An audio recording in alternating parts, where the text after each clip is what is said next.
ओम श्री गणेशाय नमः। ओम नमः शिवाय। श्रावण मास अध्याय 26।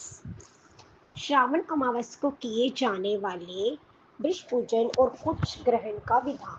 ईश्वर बोले, हे संत कुमार, श्रावण मास में अमावस के दिन जो कार्य है उसको तथा प्रसंगवश जो कुछ अन्य बात मुझे याद आ गई है उसको भी मैं आपसे कहता हूँ।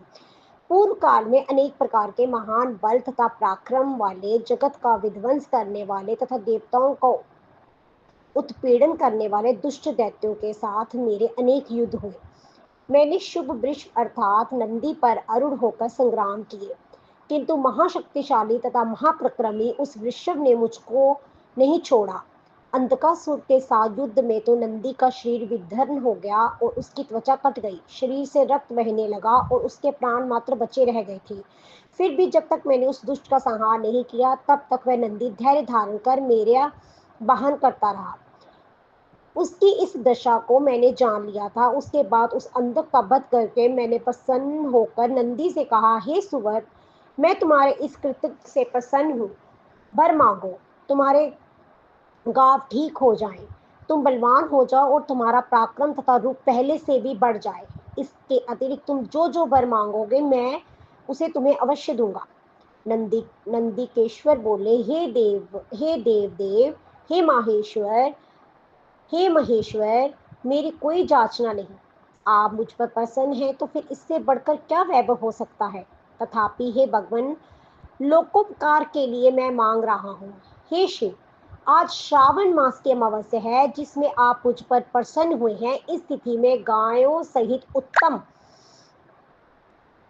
से निर्मित विष्णु की पूजा करनी चाहिए। आज अमावस के दिन जन्म कामधेनु तुल्य होता है, अतः इस तिथि में वर प्रदान करने की अमावस वंशित फल देने वाली हो।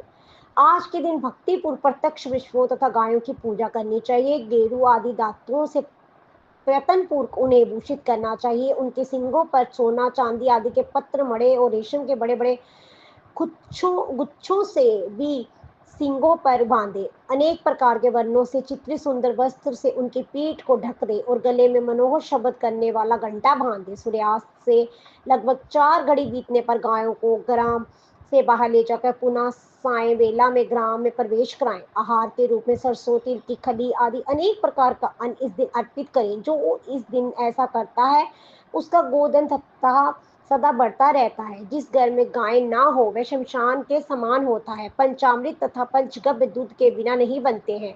गोबर से लेप किए बिना घर पवित्र नहीं होता। हे सुरतम, जहाँ गोमूत्र से छिड़काव नहीं होता वहाँ चींटी आदि जंतुओं का उद्भव विद्यमान रहता है। हे महादेव, दूध के बिना भोजन का रस ही क्या है।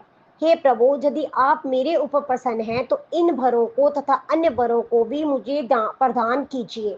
हे संत कुमार, तब नंदी का ये वचन सुनकर मैं बहुत प्रसन्न हुआ। मैंने कहा, हे वृषश्रेष्ठ, जो तुमने मांगा है सब हो जाए। हे नंदी, इस दिन का जो अन्य नाम है उसे भी सुनो। जो वृषभ किसी के द्वारा कहीं भी किसी कार्य में प्रयुक्त नहीं किया जाता और तृण खाता हुआ तथा जल पीता हुआ जो शांतिपूर्वक विचरण करता है तथा महान वीर और वर्षाली होता है उसे पोल कहा जाता है। अतः वह नंदिनी उसी के नाम से ये दिन पोला नाम वाला होगा। इस दिन अपने इष्ट बंधुओं के साथ महान उत्सव करना चाहिए। हे बस, मैंने उस दिन ये श्रेष्ठ वर प्रदान किया है, अतः लोगों के द्वारा इस श्रेष्ठ दिन को पोला नाम वाला कहा गया है। इस दिन सभी कामनाओं का पूर्ण करने वाले विष्णु का महान उत्सव करना चाहिए। इसके साथ ही अब मैं इस तिथि में किए जाने वाले कुश ग्रहण का वर्णन करूंगा। श्रावण मास की अमावस्या के दिन पवित्र होकर कुशों को उखाड़ लाए।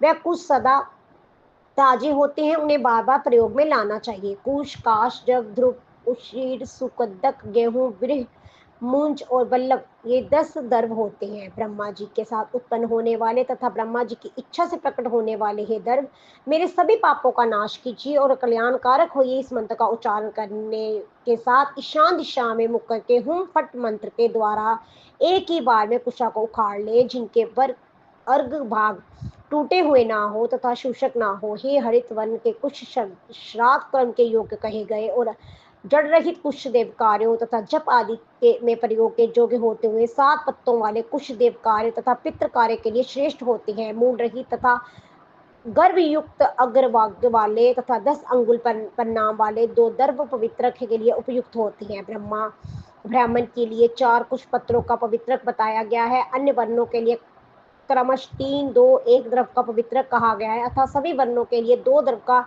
ग्रंथि युक्त पवित्रक होता है। ये पवित्रक धारण करने के लिए होता है। इसे मैंने आपको बता दिया। उत्पान हेतु सभी के लिए 2 दर्व उपयुक्त होते हैं। 50 दर्वों से ब्रह्मा और 25 दर्वों से विष्टुत बनाना चाहिए। आचमन के समय हाथ से पवित्रता को नहीं निकालना चाहिए। विकार के लिए पिंड देने तथा अंगोकरण करने के साथ पाद्य देने के पश्चात पवित्र का त्याग कर देना चाहिए। दर्भ के समान पुण्यप्रद पवित्र और पापनाशक कुछ भी नहीं है। देव कर्म तथा पितृ कर्म ये सब धर्म के अधीन है। उस प्रकार के दर्वों को श्रावण मास के अमावस के दिन उखाड़ना चाहिए। इससे उनकी पवित्रता बनी रहती है। श्रावण मास की अमावस का वर्णन क्या किया जाए? हे संत कुमार, श्रावण मास के अमावस के दिन जो कृत होता है उसे मैंने कह दिया। श्रावण मास में और भी जो करनीय है उसे मैं आपसे कहता हूँ। इस प्रकार श्री स्कंद पुराण के अंतर्गत ईश्वर संत कुमार संवाद में श्रावण मास महत्व में अमावस के दिन वृषभ पूजन कुश ग्रहण नामक 20वां अध्याय पूर्ण हुआ है। हर